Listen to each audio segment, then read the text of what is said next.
It started like any other American dream. Sarah Thompson, a middle-class mother of two, had finally bought her dream home. After years of renting tiny apartments, she and her husband David saved every dime to move into a beautiful suburban neighborhood. In Lakewood Hills, a community known for its pristine sidewalks, freshly painted homes, and perfect green lawns. At first, it felt like a dream come true. Clean streets, friendly neighbors waving on their morning walks, and children riding bicycles without a care in the world. But behind the smiles and white fences, something dark was hiding, something Sarah had no idea would soon turn her life upside down. Their new home came with a homeowners association, the Lakewood Hills HOA. Like many buyers, Sarah brushed it off, assuming it was just a group that managed trash pickup, community parks, and maybe set some simple rules. The documents she signed during closing were long, complicated, and filled with legal jargon. Just standard HOA stuff, the real estate agent assured. Weeks passed, and life was beautiful. Sarah, a passionate gardener, decided to add her personal touch. The front yard, while clean, felt too bland, plain grass, standard hedges, and nothing that reflected her personality. So, one weekend, she visited a local nursery with her kids and bought bright marigolds, lavender bushes, and some small solar lights. She spent the whole weekend digging, planting, and arranging. A creative expression of joy. Her kids helped, laughing as they got dirt on their hands.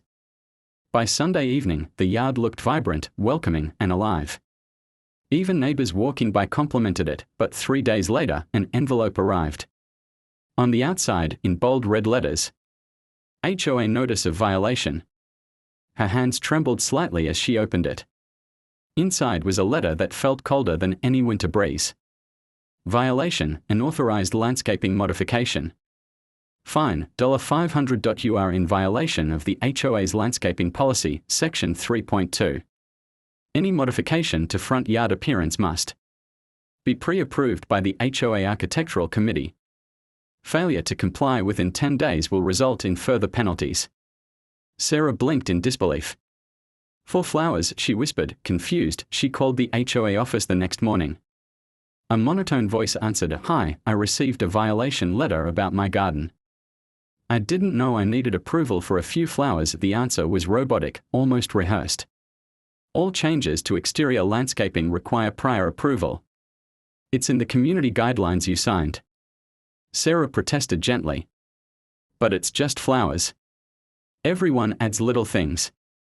The response came, sharp as a knife. "You can submit a retroactive application along with the $500 fine. Or remove the unapproved modifications." Her stomach sank. This can't be real. She looked around the neighborhood. Others had lawn ornaments, garden flags, and bird feeders. But when she asked neighbors, they shrugged. Some whispered, "Careful, the HOA targets who they want." Others warned, "Don't fight them. They make life miserable." David, her husband, was furious. "This is ridiculous. We pay dues every month, and now they fine us for planting flowers." They decided to fight it. Sarah prepared a polite letter requesting the violation be waived. She included photos showing how clean and tasteful the garden was. No response for a week. Then another letter arrived. "Your appeal has been denied. Failure to pay will result in additional fines." It didn't stop there. One evening, they left their trash bins at the curb, something they always did, but that week, trash pickup was delayed. By the time they brought the bins back, another violation arrived.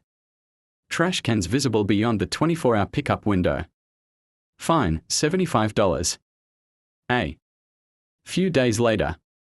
Basketball hoop visible from the street. Fine, $150. Garden hose left visible in the front yard. Fine, $50. It felt like harassment. The fine snowballed.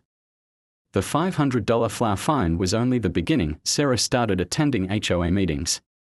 She walked into the room expecting polite discussion but found a different reality. A long table at the front. 3 board members, all older residents who had lived in Lakewood Hills for over 15 years. Their faces cold. Their eyes calculating. When Sarah tried to explain, the president, a stern man named Mr. Carter, interrupted. "The rules are clear. Homeowners agree to maintain community standards. Your modifications disrupted neighborhood harmony. Harmony. They are flowers, as Sarah argued. That's your opinion. This is a regulated community. David stood to speak, but was immediately told only homeowners listed on the deed may speak. By the end of the meeting, not only was the fine upheld, but the board voted to add legal processing fees if payment was not made within 15 days. That night, Sarah sat at the dining table surrounded by letters, violation notices, and printouts of the HOA's rules. She couldn't sleep. Neither could David. Digging deeper, they discovered the HOA was managed by a private company contracted by the board, a company that profited from each violation fine, processing fee, and lien. The more fines issued, the more the management company earned, but the worst came next. A certified letter arrived. Notice of intent to file lien. Failure to pay outstanding fines totaling $1,275 within 30 days will result in a lien being placed on your property. Legal action may proceed toward foreclosure if unresolved. Foreclosure over flowers. Sarah broke down in tears. Her children, confused, asked, "Mommy, are we losing our house?" That night, something shifted. Fear turned into determination. Sarah grabbed her laptop and started writing a long post for the community Facebook group titled, "Are we all just victims of this HOA?" Within hours, comments flooded in. Dozens of homeowners shared their stories, fined $200 for having a car window cracked open overnight, threatened with foreclosure over an unapproved mailbox color, given multiple violations for Halloween decorations. Some were scared. Others were furious. The HOA, it turned out, had quietly bullied dozens of families. But no one had fought back until now. Sarah contacted a local news station. A reporter was instantly interested. The headline that aired was, "When Flowers Become a Crime, Inside a Neighborhood's War with its HOA." The report went viral. Cameras showed her clean, lovely garden, the one the HOA claimed was a violation. The reporter confronted the HOA president, who dodged every question. Neighbors rallied. A petition was started to remove the board members. Over 70% of residents signed.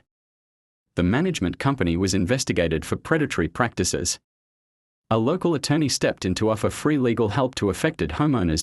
In the following months, the old board was voted out. New rules were written, fair, reasonable, and community-focused. The abusive contracts with the management company were terminated, but the emotional scars remained. Sarah had learned a harsh truth. Sometimes, the greatest threat to your home isn't the outside world, it's the unchecked power of an HOA board operating in the shadows. Today, her flowers still bloom. But they are no longer just decorations. They are a symbol, a reminder that one voice, when brave enough, can spark a change that others were too afraid to start.